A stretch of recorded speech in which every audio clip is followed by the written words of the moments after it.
Bismillahirrahmanirrahim. Assalamualaikum warahmatullahi wabarakatuh. Yasin ayat 83. A'udzubillahi minasyaitonirrajim. Fasubhanalladzi biyadihi malakutu kulli syai'in wa ilaihi turja'un. Maka maha suci Allah yang di tangannya kekuasaan atas segala sesuatu dan kepadanya lah kamu dikembalikan. Fasubhana, maka maha suci Allah. Sistematika kehidupan. Karya yang terbaik adalah yang memfungsikan karya-karyanya guna mendekatkan diri kepada Allah. Karena lahir untuk menjalani kehidupan sehingga apa yang diperbuat adalah dalam rangka persiapan menghadapi kematian. Carilah mati-matian yang pasti akan dibawa mati, dan jangan pernah mati-matian mencari yang takkan pasti dibawa mati.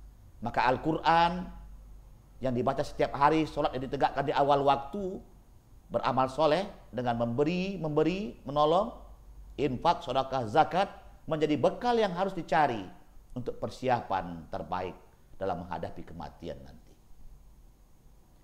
Kata-kata fasubhanalladzi biyadihi ini Yasin disimpulkan di ayat terakhir.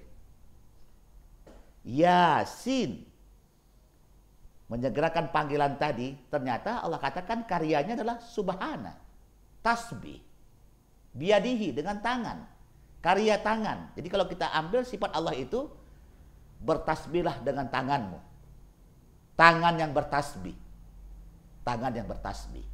Ingat tasbih, kita ingat ada 3 tasbih itu. Sabbahate, berenang, ada pakai alat kita berenang.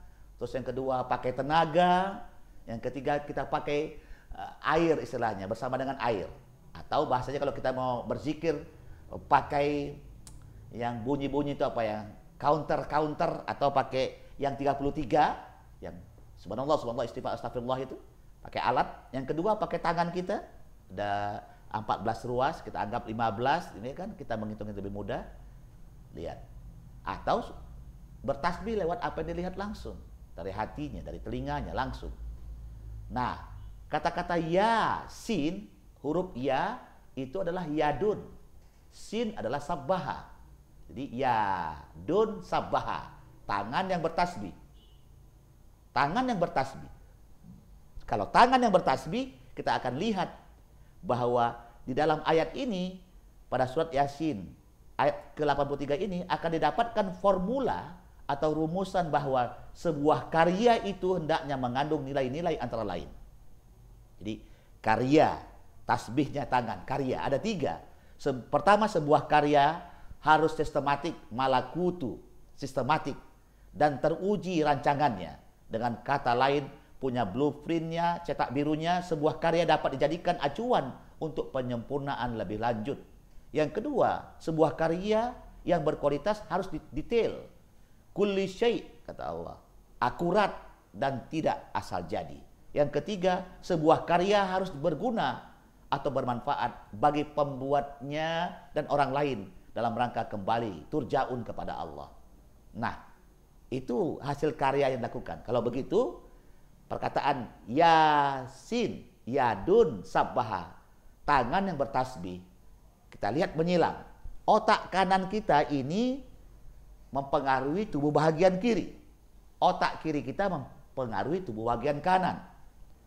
Kalau kita jengkal ini, wahai kawan-kawan, tangan kita ini tidak ada yang sama.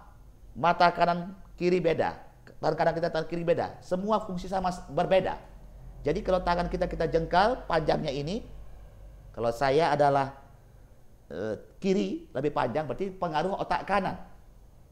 Misalnya orang-orang teknokrat yang suka menghitung, itu pengaruh otak kiri, berarti tangan kanan lebih panjang. Orang-orang jago metafisik, biasanya para alim ulama, ustadz, itu tangan kiri lebih panjang karena pengaruh metafisiknya. Tidak ada yang sama. Kalau begini diginiin tidak digelarkan, sama semua. Jadi kuatkan dia bahwa tangan kita panjang. Kalau tangan kiri panjang, pengaruh otak kanan. Tangan kanan lebih panjang daripada tangan kiri, pengaruh otak kiri. Jadi Yasin itu nyilang. Jadi tangan yang berkarya supaya otak kiri, otak kanan kita berguna. Nah, Dengan demikian, Yasin wal Qur'anil Hakim itu adalah seperti kita sama Al-Quran, mushaf itu menyilang apa perkataan ayat ini, apa hantam ke dalam diri kita. Jadi misalnya kita membaca kafirun, ulaika humul kafirun, munafikun, fasikun, itu jangan dilempar ke orang kafir, ke orang munafik. Masukkan ke dalam diri kita, menyilang. Apakah aku ini kafir? Apakah aku ini munafik? Begitu membacanya. Jadi melihat ayat-ayat Allah semua jadi obat bernilai, baik plus dia baca apa nolnya, minus dia baca nolnya. Misalnya plus 5, berarti dia tarik minus 5 supaya dapat 0. Dia dapat minus, dia cari plusnya. Jadi kalau kita dikata-katain orang, diejek orang lain, apa cari yang baik dari situ. Boleh jadi untuk meningkatkan keimanan. Ketika kita dipuji, cari minusnya. Apakah pantas aku dipuji? Untuk melihat menyilangnya diri kita ini. Yasin, tangannya berkarya. Sudahkah yadun sabbaha? Sudahkah tangan kita berkarya? Sudahkah jiwa kita berkarya? Sudahkah kita memberikan karya sebelum kita dipanggil Allah? Yasin kuncinya. Wal Qur'anil Hakim. Dengan demikian, siapa orang yang bersama dengan Yasin, siapa orang yang bersama dengan Al-Quran, pasti punya karya. Karya sifatnya. Uswatun hasanah, teladan bagi orang lain. Baik sifatnya, pikirannya, bicaranya, tindakannya menjadi perilaku yang hidup bagi dirinya dan orang lain. Yasin adalah kuncinya. Assalamualaikum warahmatullahi wabarakatuh.